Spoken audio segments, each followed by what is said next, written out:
નમસ્કાર દર્શક મિત્રો, હું છું ચૌહાણ હિરલ. તમે જોઈ રહ્યા છો લોકસામના ન્યૂઝ. તો જોઈએ આજના સમાચાર. મેંદડાથી અમારા રિપોર્ટર ગૌરવકુમાર જોશી સાથે.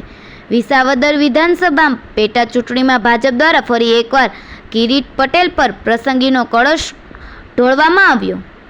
જો વાત કરીએ તો જૂનાગઢના વિસાવદર વિધાનસભા બેઠકની પેટા ચૂંટણી યોજાઈ રહી છે. ભારે કસમસની વચ્ચે ભાજપ દ્વારા કિરીટભાઈ પટેલને વિસાવદર વિધાનસભાના ઉમેદવાર જાહેર કર્યા છે. આજરોજ વિસાવદર ખાતે રાજ્યના માન્ય મુખ્યમંત્રી શ્રી ભૂપેન્દ્ર પટેલ તેમજ જૂનાગઢ જિલ્લાના પ્રભારી મંત્રી તેમજ વિસાવદર વિધાનસભાના પ્રભારી મંત્રી તેમજ અન્ય કેબિનેટ મંત્રીઓની હયાતીમાં કિરીટભાઈ પટેલ દ્વારા વિસાવદર વિધાનસભાના ઉમેદવાર તરીકે વિજય મુહૂર્ત શ્રી ચંદુભાઈ મકવાણાને આજના સંમેલનને સ્વાગત પ્રવચન કરે ભાઈ શ્રી ચંદુભાઈ મકવાણા.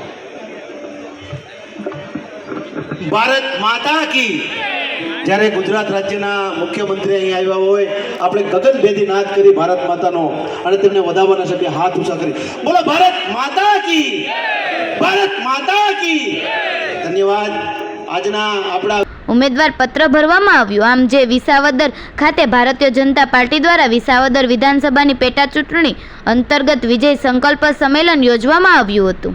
આ કાર્યક્રમમાં રાજ્યના મુખ્યમંત્રીશ્રી તેમજ રાજ્યના કેબિનેટ મંત્રીશ્રી તેમજ જૂનાગઢ જિલ્લાના પ્રભારીશ્રી તેમજ વિસાવદર વિધાનસભાના પ્રભારીશ્રી દ્વારા આમ આદમી પાર્ટીના ઉમેદવાર ગોપાલ ઇટાલિયાની માન્ય વડાપ્રધાનશ્રીએ નાનામાં નાનો માણસ, છેવાડાનો માણસ કેવી રીતે મુખ્ય પ્રવાહમાં આવે એના માટેનો હંમેશા પ્રયત્ન કર્યો છે.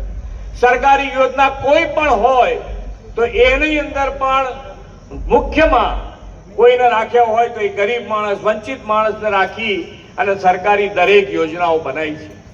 એ પછી કિસાન સન્માન નિધિ હોય, આયુષ્યમાન કાર્ડ હોય, પ્રધાનમંત્રી આવાસ યોજના હોય, નલ સે જલ યોજના હોય, કોઈ પણ યોજના આપ પકડો તો એની અંદર સામાન્ય માણસ ઝાટકણી કાઢવામાં આવી છે.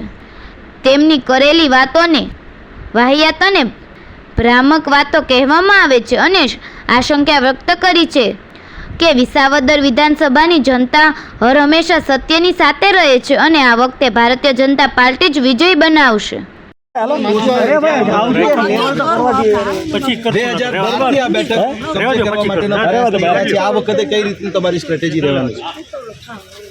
આજે ઉમેદવારી પત્ર ભરવાના છેલ્લા દિવસે ગુજરાત સરકારના માનનીય મુખ્યમંત્રી શ્રી ભૂપેન્દ્રભાઈ પટેલ સાહેબની ઉપસ્થિતિમાં અને અન્ય કેબિનેટ મંત્રીશ્રીઓ, અમારા લોકપ્રિય નેતા ધારાસભ્ય શ્રી ભાઈ શ્રી જયેશભાઈ રાદડિયા અને સાંસદ શ્રી રાજેશભાઈ ચુડાસમાની ઉપસ્થિતિમાં 87 વિસાવદર વિધાનસભાની પેટા ચૂંટણી માટે મેં ભારતીય જનતા પાર્ટી તરફથી ઉમેદવારી પત્ર આજે ભર્યું છે.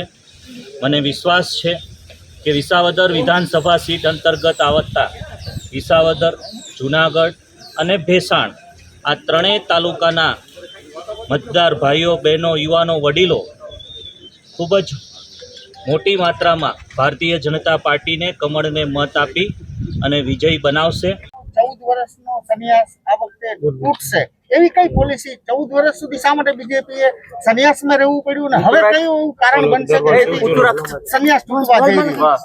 વિસાવદર વિધાનસભા પેટા ચૂંટણી માટે આજે ભારતીય જનતા પાર્ટીના ઉમેદવાર તરીકે કિરીટભાઈ પટેલના ઉમેદવાર તરીકે જાહેર કર્યા છે. માનનીય મુખ્યમંત્રી શ્રી ભૂપેન્દ્રભાઈ પટેલની ઉપસ્થિતિમાં, હજારો કાર્યકર્તાઓની ઉપસ્થિતિમાં આજે પહેલા વિજય સંકલ્પ સંમેલન, બાદમાં રેલી અને આજે ઉમેદવારી પત્ર ભર્યું છે.